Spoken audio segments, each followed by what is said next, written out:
संदेशखाली का मामला पश्चिम बंगाल में लगातार तूल पकड़ता नजर आ रहा है। इसी बीच बड़ी अपडेट सामने आ रही है। आपको बता दें कि तृणमूल कांग्रेस के नेता अजीत मैती, जिन्हें हाल ही फिलहाल में ग्रामीणों द्वारा चप्पलों से पिटाई की गई थी, उसी टीएमसी नेता अजीत मैती को अब गिरफ्तार कर लिया गया है। जी हां, बिल्कुल सही सुना आपने।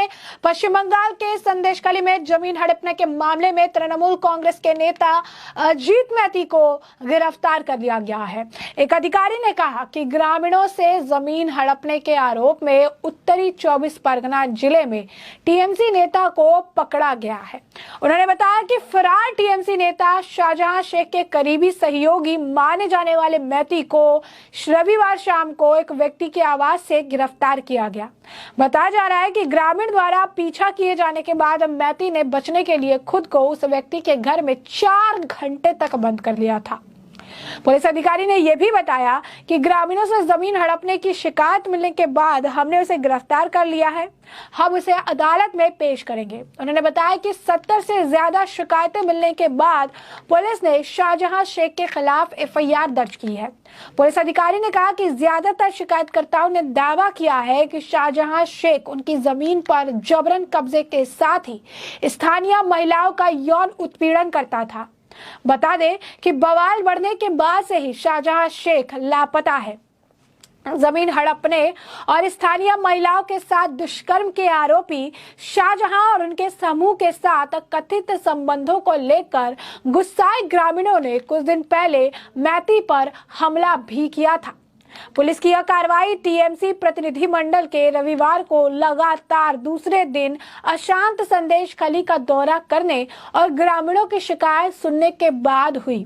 बता दें कि संदेशखाली में लोग सत्तारूढ़ दल टीएमसी के स्थानीय नेताओं के कथित अत्याचारों के खिलाफ विरोध प्रदर्शन कर रहे हैं। कोलकाता से लगभग 100 किलोमीटर दूर सुंदरबन की सीमा पर स्थित संदेशखाली बीते 1 महीने से उबल रहा है और इन सब का मुख्य आरोपी शाहजहां शेख जो है फरार चल रहा है। तो पश्चिम बंगाल के उत्तर 24 परगना जिले के स्थानीय संदेशखाली गांव में इन दिनों चर्चा में है। गांव की महिलाओं ने आरोप लगाया है कि टीएमसी नेता शाहजहां शेख ने उसकी जमीन पर कब्जा करने के साथ साथ कुछ महिलाओं के साथ यौन शोषण भी किया। बंगाल की पूरी सियासत अभी संदेशखाली के इर्द गिर्द भटक रही है। इस बीच बंगाल पुलिस ने संदेशखाली में तृणमूल कांग्रेस के स्थानीय नेता अजीत मैती पर कार्रवाई भी की। मैती को ग्रामीण की जमीन कब्जाने के आरोप में गिरफ्तार किया गया। एक अधिकारी ने बताया कि तृणमूल कांग्रेस के भगोड़े नेता शाहजहां शेख के करीबी सहयोगी माने जाने वाले मैती को नगर निगम के एक स्वयंसेवक के आवास से रविवार शाम जो हिरासत में लिया गया। आरोपी ने ग्रामीण का पीछा करने के बाद 4 घंटे से अधिक समय तक खुद को यहाँ बंद रखा था और इसके बाद वो अपनी आप बीती भी बताते नजर आए। क्या कुछ कह रही हैं अजीत मैती, जरा तो जैसा कि आप सुन सकते हैं, वो बंगाली में बोल रहे हैं, चीजें बता रही है कि उनके साथ क्या हुआ है। और उसके बाद जो है उन्होंने कहा है कि मेरे को मतलब मैं तृणमूल कांग्रेस का नेता, इसलिए मेरे ऊपर अटैक किया गया, मेरे बाइक को तोड़ दिया गया, मेरी बेटी एग्जाम देने जा रही है वो भी डर रही है, मेरे स्टोरेज रूम में भी जो है आग लगा दी गई, मुझे बताया गया कि क्या सारी चीजें हो रही है। उन्होंने कहा कि मुझे लगातार मैं ये अब अपने हाथ जोड़कर मैं यही कह रहा हूँ कि अगर मैंने किसी की जमीन हड़पी हो या उसके पैसे हड़पे हो, अगर किसी तरीके का कुछ काम किया हो तो उसके लिए जो है आइन है। आइन मतलब वो कहना चाह रहे हैं कि उसके लिए कानून है। आप पुलिस के पास जाइए, लिखित में मेरी शिकायत दीजिए, पुलिस अपने हिसाब से मेरे खिलाफ कार्रवाई करेगी। अगर मेरे खिलाफ कोई भी सबूत मिलता है तो मैं पूरी जिम्मेदारी लेने के लिए तैयार हूँ, लेकिन अपने हाथ में कानून मत लीजिए। तो उन्होंने इस दौरान जो ये पूरा अगर आप कहेंगे वाक्य, तो आप देख सकते हैं कि किस तरीके से जो ये बयान दे रहे थे उस दौरान वो कि ऐसी जगह पे है जहां पर ना रिपोर्टर पहुंच पा रहे हैं ना कोई और पहुंच पा रहा है। अपने आप को उन्होंने बंद कर रखा है, छोटे से कॉर्नर से जो है वो बात करते हुए नजर आ रही हैं ताकि वहां पर कोई घुस ना जाए। काफी ज्यादा डर का उनके अंदर माहौल भी देखने के लिए मिल रहा है, जहां वो कह रही है कि पुलिस जो है वो अपना काम करेगी, आप मेरे खिलाफ शिकायत दे दो, एविडेंस आएगा तो मैं पूरी रिस्पॉन्सिबिलिटी लेने के लिए तैयार हूँ, ये मुझे मारना चाहते हैं। तो एक डर जो है उनका, अगर आप कहेंगे कि एक डर की अनुभूति जो है इनके अंदर देखने के लिए मिल रही है। वही पुलिस अधिकारी ने कहा है कि हमने ग्रामीणों की जमीन हड़पने की शिकायत मिलने के बाद उसे गिरफ्तार किया। शाहजहां शेख के खिलाफ 70 से अधिक शिकायतें मिलने के बाद प्राथमिकी दर्ज की गई। ज्यादातर शिकायतों ने दावा किया कि शाहजहां ने उसकी जमीन पर कब्जा करने के साथ साथ महिलाओं के साथ यौन शोषण किया। 4 घंटे तक वो छिपा रहा। लोगों को जब पता चला कि मैती शाहजहां शेख का करीबी सहयोगी की है तो गुस्सा भड़क गया और उस पर हमला कर दिया गया।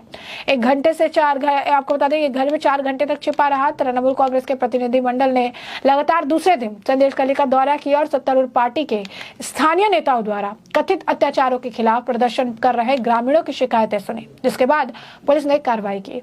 दौरान आपने सुना है कि अजीत मैती कहते नजर आ रहे थे कि मैं बार बार हाथ जोड़कर अनुरोध करता रहा, मैंने किसी की जमीन पैसा ली है तो पुलिस में शिकायत दे, अगर मैंने कोई गलती की है तो मैं माफी मांगूंगा, मेरे खिलाफ कोई सबूत मिला तो मैं जिम्मेदारी लूंगा।